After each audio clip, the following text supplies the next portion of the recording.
And thank you. Good afternoon. Serge Polevitzky. I'm with SAIC at Sandia in Albuquerque. And first, some disclosures. I'm going to ask everybody to buckle up because this is going to be a fast ride. We have a lot to cover in a short period of time. Also, what we're going to discuss is probably going to be not quite the speeds and feeds that we've talked about before. There'll be some human factors, human nature, some seat-of-the-pants engineering involved. Now, the innocent victim, the star of this discussion, is a modest system at Sandia.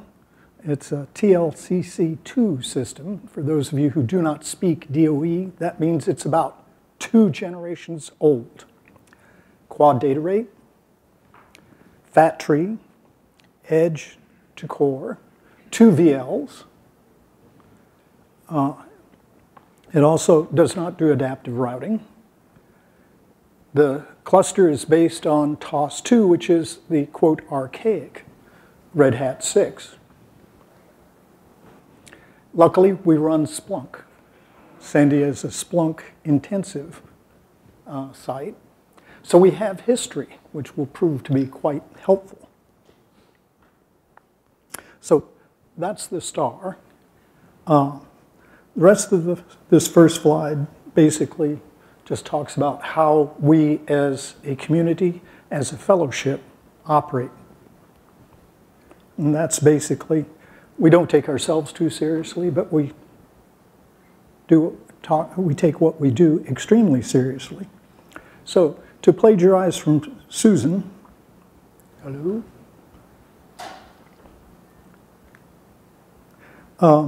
How did we get here? Well, the aforementioned cluster had a series of meltdowns.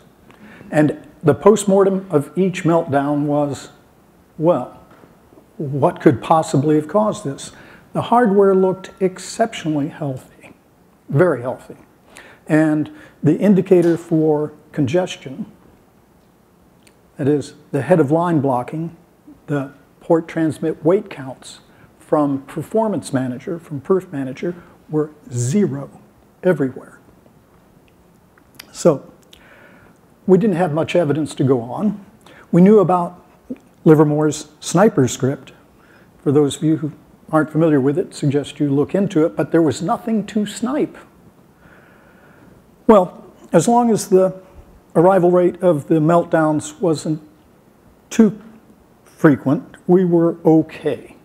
But unfortunately, the arrival rate got quite quick. And so our group lead, Steve Monk, called the faithful together and said, we're going to fix this, and we're going to fix it now. Well, the great unwashed waited for someone to volunteer to do this. And finally, a hero stood up in the back and said, I'll undertake this. So this person worked through the night, and at some point, it is rumored that the eureka moment arrived, and he said, well, that's not right, and proceeded to recable the cluster furiously. The dawn comes, and the recabled cluster comes up. The subnet manager does not find any loops, which is very good. All of a sudden, Slurm and Moab come up, jobs start to get scheduled, they start to run, they run to completion, everybody's happy. Those people who went home come back in and ask the hero what he did. And perhaps counterintuitively, what he did was reduce the number of LNet routers, the number of gateways. Not only reduced them, cut them in half. Half the LNet gateways. But more important, he relocated them, spread them out. He also moved the subnet manager. So life was looking pretty good. And at this point, we've accomplished 3 things, or actually, the hero has accomplished 3 things. A, we now have a running cluster, happy customers. very good. 2, we have the people who had been vectored at this problem can now work on other things. So we've redirected staff to do other constructive things. Not that fixing this wasn't constructive. And 3, we have performed an important experiment. We have data, because we run Splunk, bad before. The system teetering on InfiniBand meltdowns. After the recabling, we have a healthy system that seems to be pretty much impervious to meltdowns. So for a data junkie like me, this is hog heaven. The only problem is I don't speak Splunk. So I have to start bothering the smart people to help me get Splunk data out. The other small problem is that Perf Manager and LDMS don't quite agree. It's not that they don't agree in the 5th position to the right of the decimal point. They quite frequently don't agree 5th position to the left of the decimal point. So we have a small problem, Houston. Let me rant a little bit about perfquery. Here are some things that you would like to know. Unfortunately, in our version of perfquery, they're all optional. Here's feckin' and beckin'.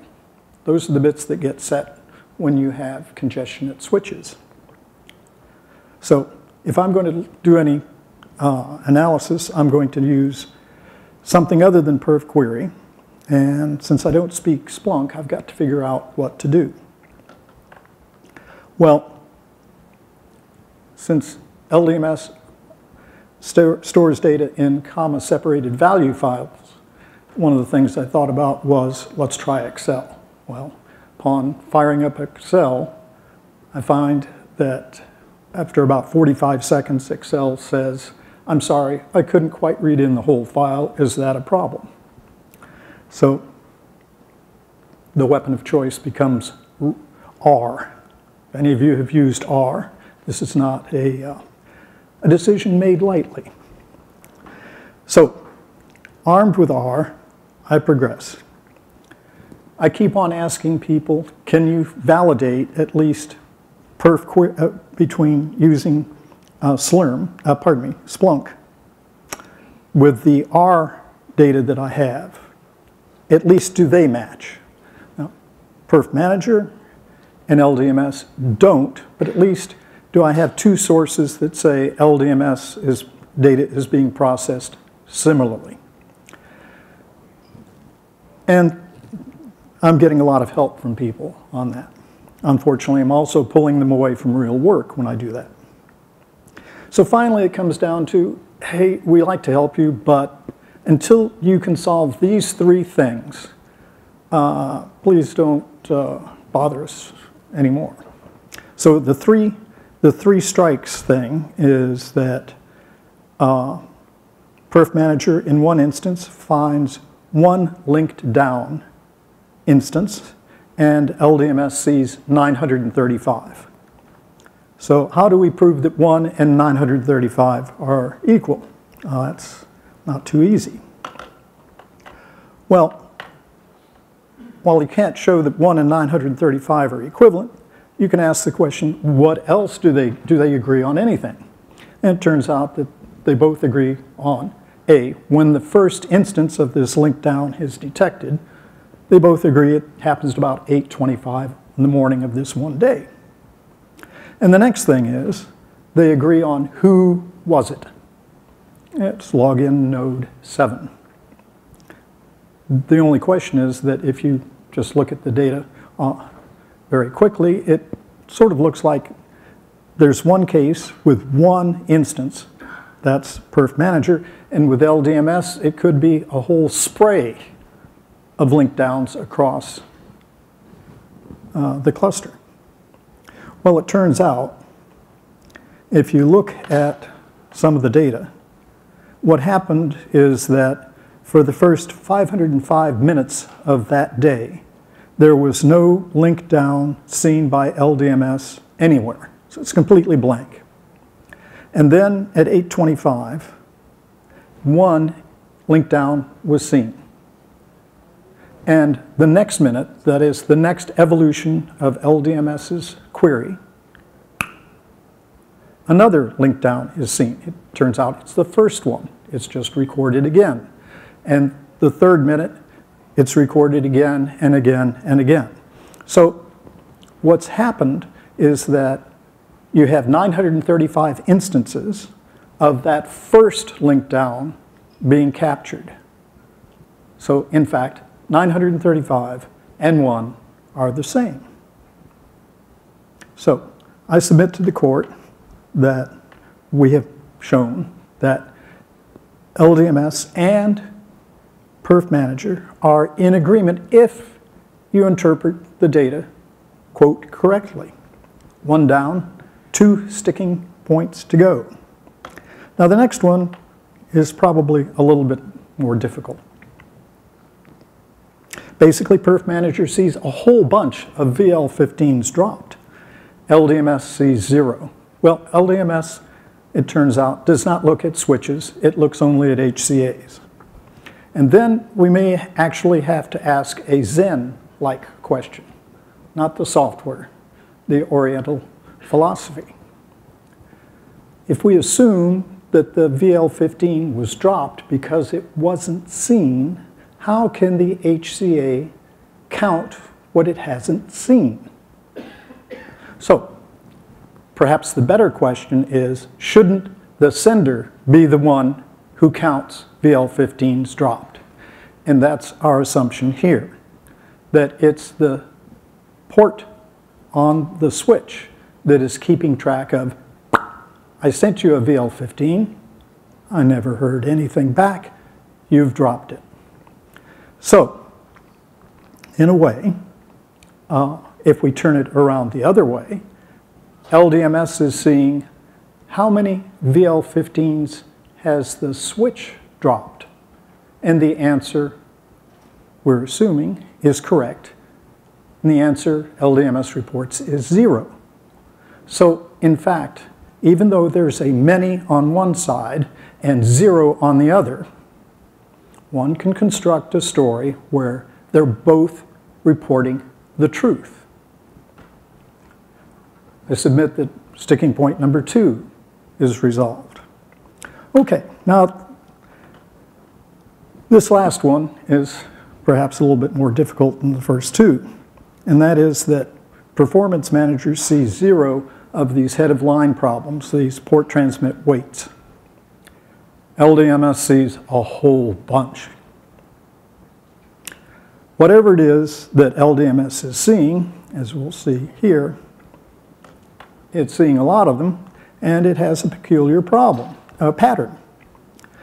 If you look, you'll see that every once in a while it goes to a maximum and then drops down. In fact, it's every 10 minutes. Those are 1-minute deltas between the plots.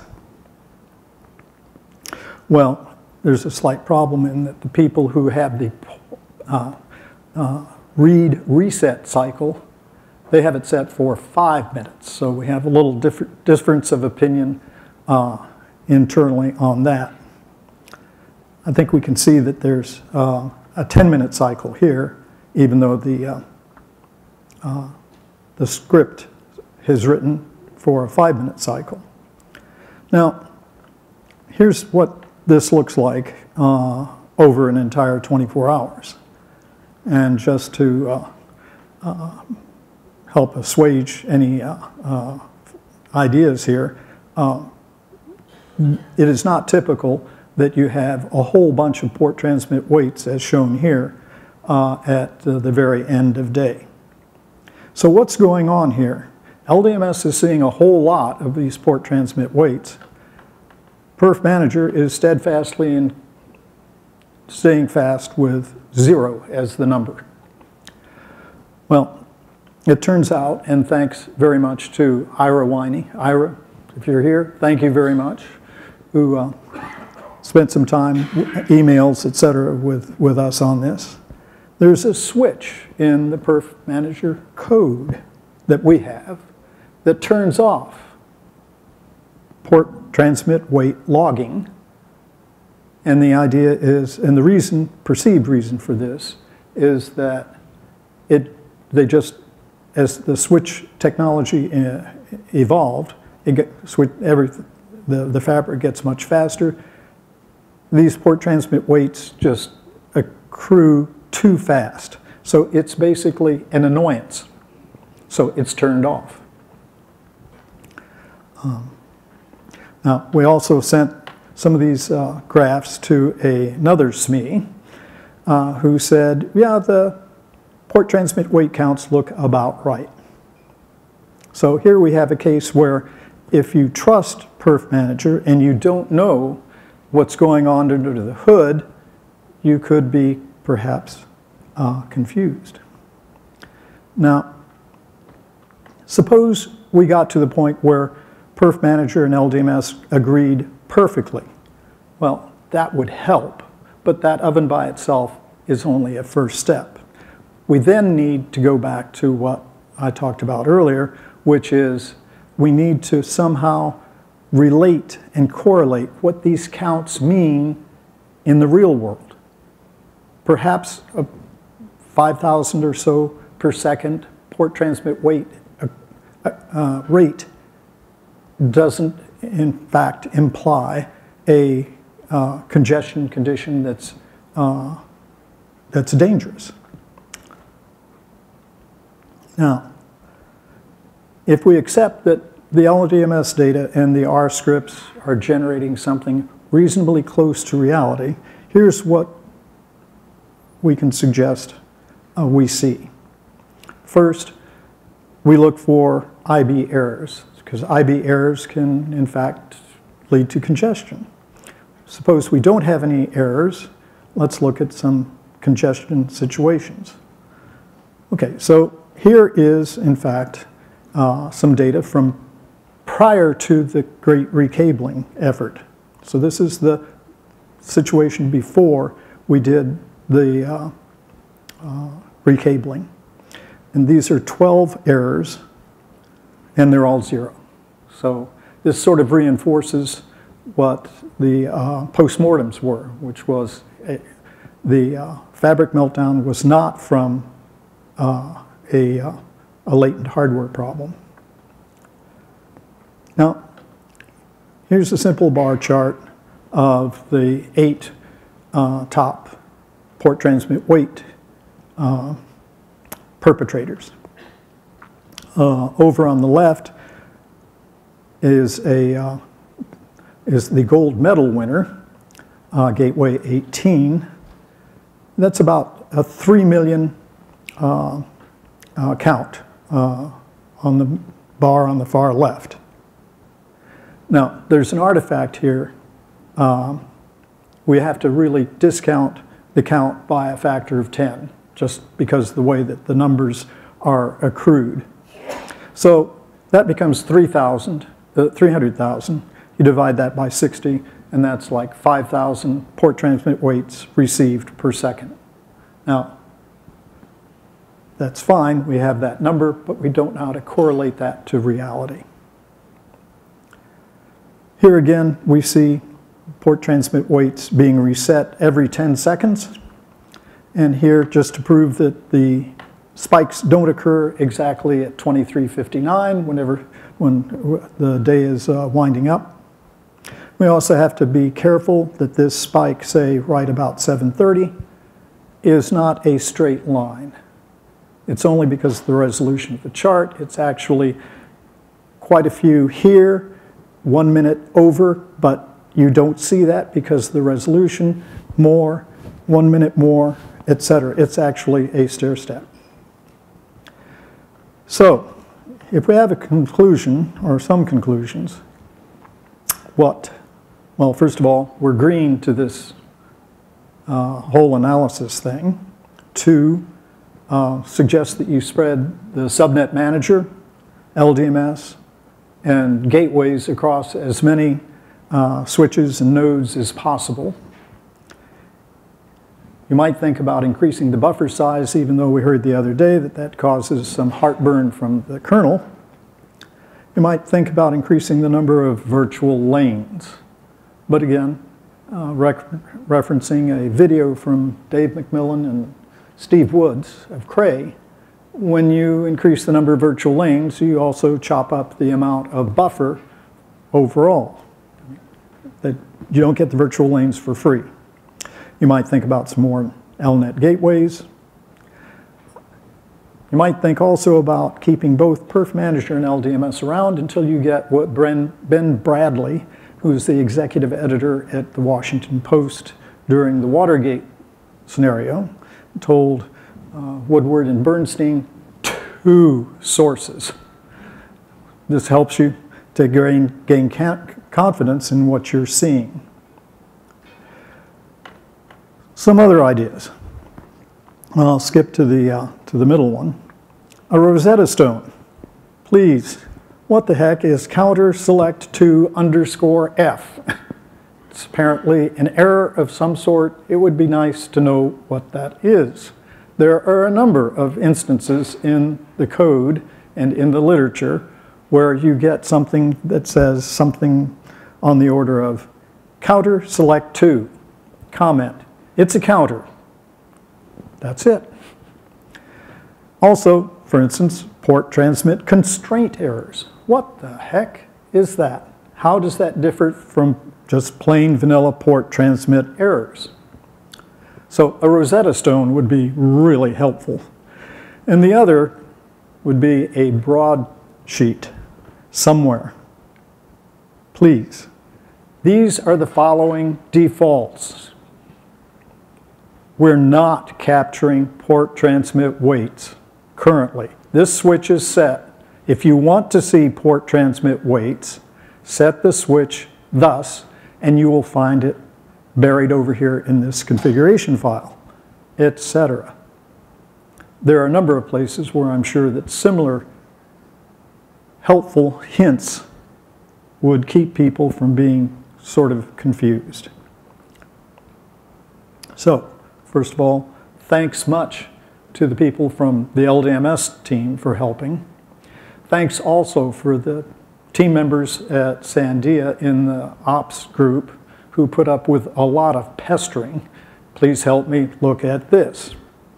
And last, of course, thank you.